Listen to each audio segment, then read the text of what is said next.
আমি এই মুহূর্তে রয়েছি গঙ্গার তীরবর্তী অঞ্চল হালি শহরের একদম নিকটে অবস্থিত রানী রাসমণির নিজের বাড়ি বা রাসমণির বাপের বাড়ি নামে পরিচিত সেই জায়গাটিতে। জায়গাটি ফুচকা গ্রাম বা শহীদপল্লী নামেও প্রসিদ্ধ। তো চলুন আমার সাথে আপনারাও ঘুরে দেখে নিন এই রানী রাসমণির নিজের বাড়ি। এটা কিন্তু মা তারার মন্দির, আর অবশ্যই মন্দিরটি দক্ষিণেশ্বরের মন্দিরের আদলে তৈরি। আপনারা দেখলেই তা বুঝতে পারবেন। পরিবার পরিজন নিয়ে চলে আসুন, পরিবেশটাও খুব সুন্দর। আর এর পাশেই রয়েছে একদম ফুচকা গ্রাম, যেখান থেকে আপনারা বিভিন্ন রকমের ফুচকা খেতে পারবেন। আশা করি এনজয় করবেন। তাই দেরি না করে চলে আসুন তাড়াতাড়ি। চলুন প্রবেশ করা যাক মন্দিরের ভেতর। মন্দিরের কার্যশৈলী আপনার মনকে মোহিত করবে।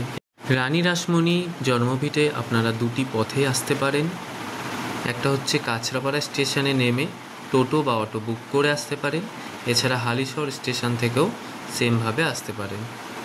তাছাড়া হালিশহরে আরও দর্শনীয় স্থান আছে, যেমন নিগমানন্দের আশ্রম, রামপ্রসাদ ঘাট, এছাড়াও রয়েছে রামপ্রসাদ ভিটে, যা আপনারা একই টোটো বুক করে দেখে নিতে পারেন।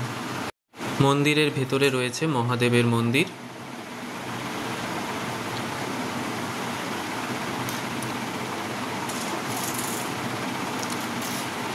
এছাড়াও মা ভবতারিণী।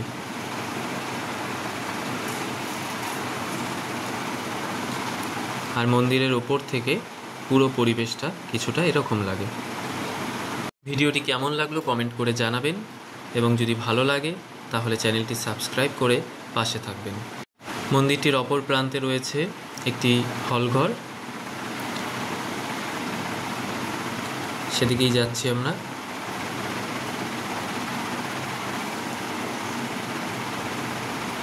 এখানে রয়েছে সাধক রামপ্রসাদ সেনের একটি প্রতিমা বা একটি প্রতিচ্ছবি।